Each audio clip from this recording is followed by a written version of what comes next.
We got Dr. Woods as the next speaker. Dr. Woods has nearly 15 years of experience as an educator, researcher, and community organizer. Her work as an organizer and opposition researcher on reproductive justice issues like increasing birth control and abortion access, addressing Black maternal and infant mortality rates, and HIV decriminalization began with a startup.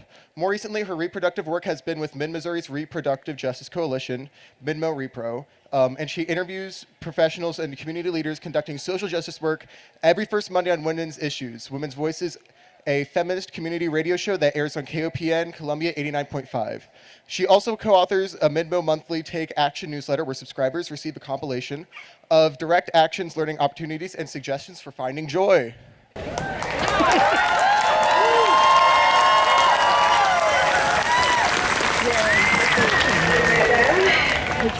All right, I hope y'all are ready to beat this rain, right? Yeah. Okay, so our fight going forward is increasingly understanding that our duty is to always be involved in developing the social, economic, and political interests of our communities. We hold the responsibility of ensuring our communities are energized and well-informed so they are insusceptible to ploys rooted in a scarcity mindset. We're witnessing how a scarcity mindset serves as fertile ground for white supremacy, white Christian nationalism, and fascism to take root and grow. A scarcity mindset manifests and stokes fear that encourages and justifies atrocious acts of violence against groups defined as others. And we had someone earlier talk about and define others, so I don't want to get into that. But there is no other, only us.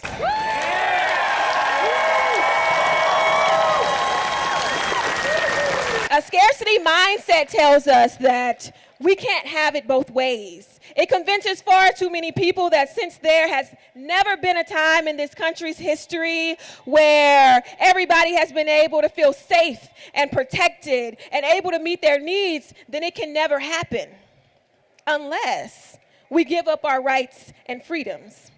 And with reproductive rights, we're seeing how people are not only voluntarily giving up their bodily autonomy and freedom, but are actively fighting to lose it. A scarcity mindset is also how voters end up supporting politicians who conflate politics with governing. We're witnessing politicians garner sufficient votes simply by saying who they hate and who should not have rights. The fact that they have absolutely no experience in governing or any plan for governing does not appear to matter when votes are cast. For example, political candidates are being elected because they say they're anti-abortion.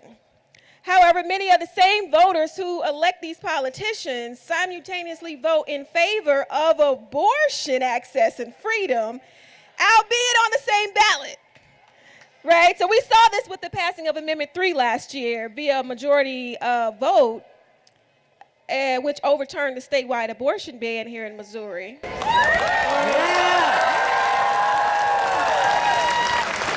And for anyone wondering, every statewide vote in this country since the overturn of Roe v. Wade to expand abortion access has passed by a majority vote of the people.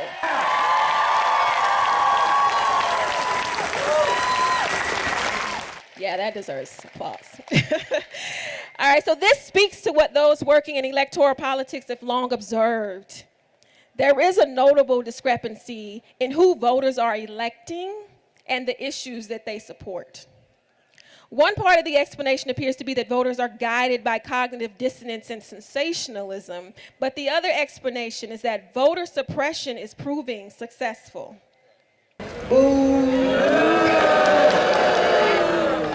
This is why Governor Kehoe called a special session a couple months ago to get Missouri State Legislature to further gerrymander Missouri and complicate the ballot initiative process.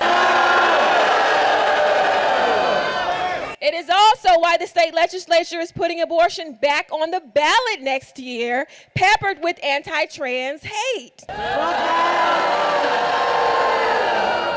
You see, too often, Liberal and progressive politically positioned commentators refer to a mysterious they in discussions about our opposition. However, we must be specific and call a spade within our current political context, because our opposition is a coalition of white supremacists, white Christian nationalists, and fascists. Yeah. This is who we are up against.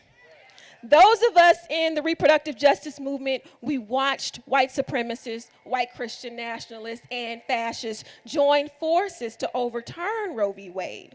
We highlighted their joint participation in marches, rallies, and in the insurrection back in 2021.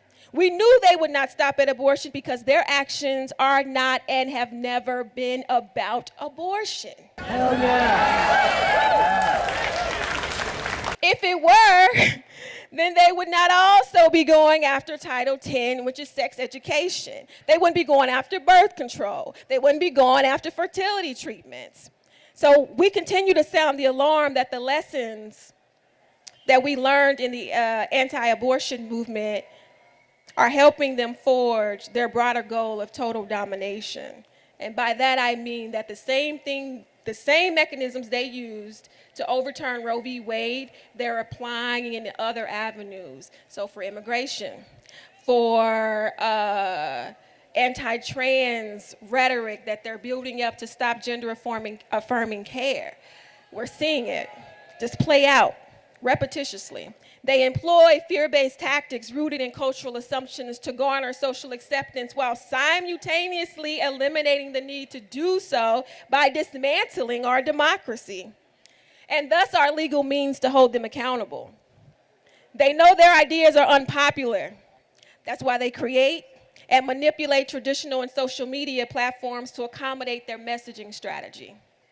It's why they are amplifying voter suppression, disregarding unfavorable laws and judicial rulings, eliminating governmental agencies that provide oversight, and establishing a military presence in cities throughout the country. And this is why, as overwhelming as it is to consume an onslaught of news about the access, rights, and freedoms we are losing daily as our democracy is being dismantled, we cannot fall into helplessness and despair.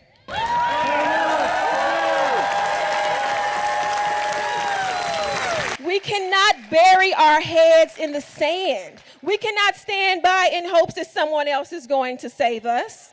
Now, while I wish everyone was more engaged in the landscape here, I'm ecstatic that in moments such as this, people are eager to find ways to contribute. I'm reminded of the issues we have fought for and won here in Missouri, despite fighting against a supermajority of state legislators working to amass more power and control by not only diminishing the power of every other level of government, but also by diminishing the power of the people.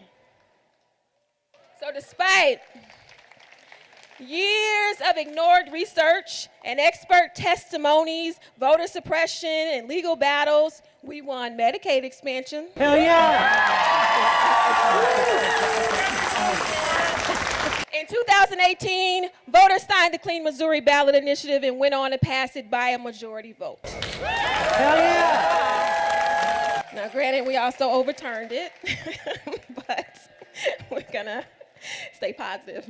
We collected hundreds of thousands of signatures in under 3 months to get Amendment 3 on the ballot last year. And then we went on and passed it by a majority vote, right? Last month's rally at the Capitol was the most people I've ever seen at a Capitol rally in my 14 years living here in Columbia, Missouri. Just look at the size of this rally, right?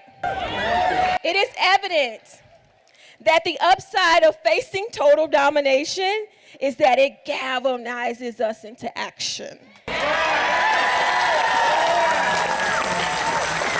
So our fight going forward mandates an intersectional approach, carried out by people maximizing their talents. So if you're an educator, educate.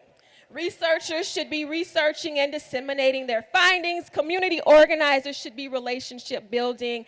Everyone should be working on building coalitions with members working on issues from multiple angles, because oppression happens on multiple levels, right? Oh, yeah. In short, resist from wherever you are.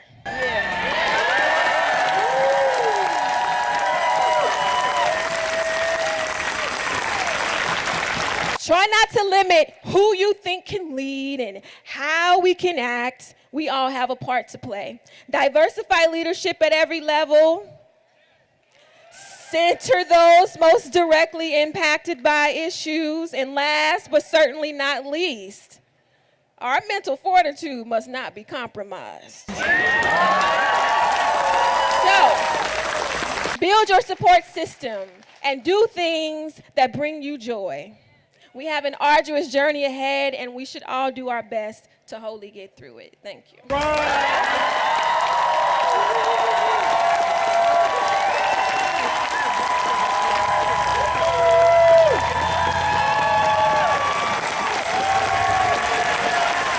Thank you, Dr. Woods.